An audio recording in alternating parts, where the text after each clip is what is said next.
नमस्कार, स्वागत है आपका पर्सनल फाइनेंस के बुलेटिन मनी टाइम में। मैं हूं संदीप ग्रोवर। मनी टाइम में आपको मिलती हैं अपनी जेब और जिंदगी पर असर डालने वाली पर्सनल फाइनेंस, बिजनेस, कॉर्पोरेट और पॉलिसी से जुड़ी हर खबर। तो चलिए अब फटाफट शुरू करते हैं खबरों का सिलसिला। वित्त मंत्री निर्मला सीतारमण ने अंतरिम बजट में बड़ा ऐलान किया है। 1 करोड़ घरों को हर महीने 300 यूनिट मुफ्त बिजली दी जाएगी। मुफ्त बिजली प्रधानमंत्री सूर्योदय योजना के तहत दी जाएगी।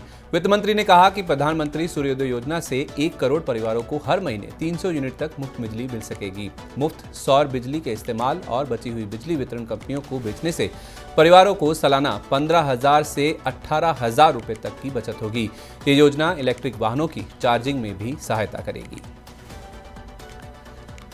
वित्त मंत्री ने आम चुनाव से पहले मध्यम वर्ग को लुभाने के लिए एक और बड़ी घोषणा की है। सरकार किराए के मकान या झुग्गी बस्ती में रहने वालों को घर खरीदने में मदद करने के लिए एक योजना लेकर आएगी। इसके अलावा पीएम ग्रामीण आवास योजना के तहत अगले 5 वर्षों में ग्रामीण गरीबों के लिए 2 करोड़ और मकान बनाए जाएंगे। वित्त मंत्री ने कहा कि सरकार किराए के घर अथवा झुग्गी बस्ती या चाल और अनधिकृत कॉलोनियों में रहने वाले मध्यम वर्ग के पात्र लोगों को अपना मकान खरीदने या बनाने में सहायता करने के लिए एक योजना लाएगी। इसकी विस्तार से जानकारी जुलाई में आने वाले पूर्ण बजट में दी जाएगी।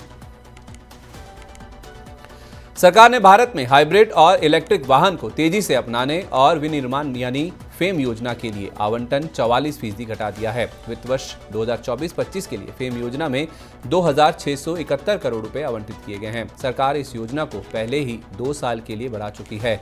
चालू वित्त वर्ष के बजट में इस योजना के लिए 5,171 करोड़ रुपए आवंटित किए गए थे। सरकार ने फेम योजना में कटौती ऐसे समय की है जब इस बात को लेकर कोई स्पष्टता नहीं है कि क्या सरकार मौजूदा फेम 2 योजना को एक बार फिर बढ़ाएगी या एक नई फेम 3 योजना लाई जाएगी।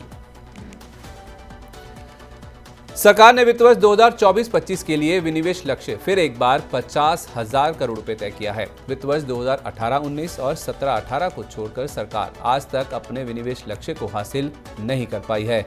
चालू वित्त वर्ष में विनिवेश से 30,000 करोड़ रुपए मिलने की उम्मीद है। पिछले वित्त वर्ष में विनिवेश से 51,000 करोड़ रुपए जुटाने का लक्ष्य रखा गया था।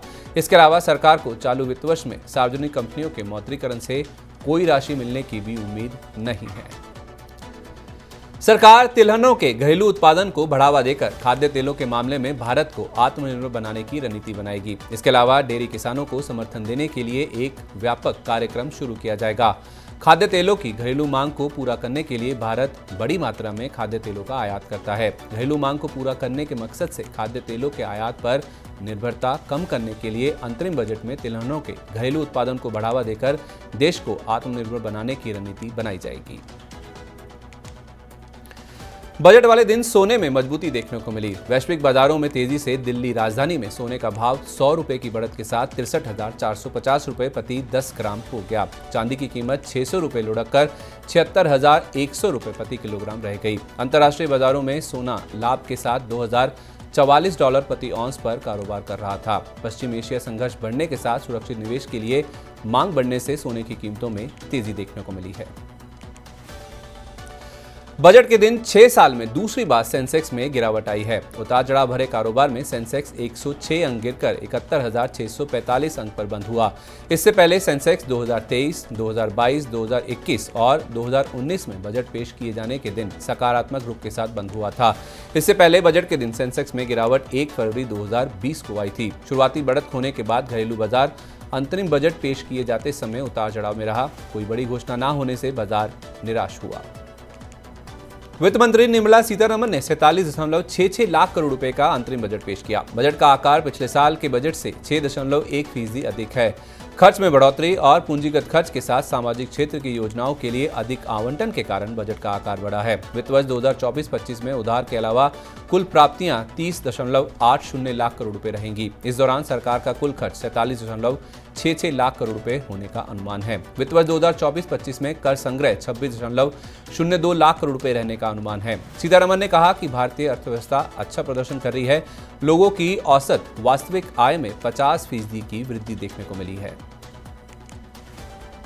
अब आपके लिए है एक राहत भरी खबर। NHAI ने फास्टैग के लिए KYC अनुपालन की समय सीमा 1 महीने के लिए बढ़ा दी है। इससे पहले 15 जनवरी को NHAI ने खाते में पैसे होने के बावजूद अधूरे KYC वाले फास्टैग को 31 जनवरी के बाद निष्क्रिय करने की घोषणा की थी।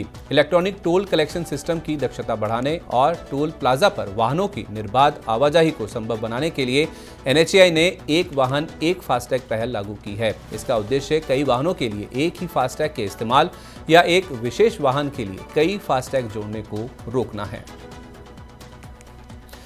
वित्त मंत्री निर्मला सीतारमण ने अंतरिम बजट भाषण में 1 करोड़ करदाताओं के लिए बड़ी घोषणा की है। सरकार ने डायरेक्ट टैक्स से जुड़े पुराने टैक्स डिमांड मामलों को खत्म करने का प्रस्ताव किया है। इसके तहत वित्त वर्ष 2009-10 तक 25,000 रुपए तक के टैक्स डिमांड को माफ किया जाएगा। वहीं वित्त वर्ष 2010-11 से 2014-15 तक 10,000 रुपए तक के विवादित टैक्स डिमांड से लोगों को राहत दी जाएगी। सरकार का ध्यान करदाताओं के लिए सेवा में सुधार करने का है। तो ये थी आज की प्रमुख खबरें। अब वक्त हो गया है आपसे विदा लेने का। अब आपसे होगी कल मुलाकात। पर्सनल फाइनेंस से जुड़ी खबरों को पढ़ने, सुनने और उनसे जुड़े खास कार्यक्रमों को देखने के लिए आप मनी9 के सुपर ऐप को जरूर डाउनलोड कर लें। आज का हमारा मनी टाइम आपको कैसा लगा, नीचे कमेंट बॉक्स में अपनी राय हमारे साथ जरूर शेयर करें। अब मुझे दीजिए इजाजत। नमस्कार, शुभ रात्रि।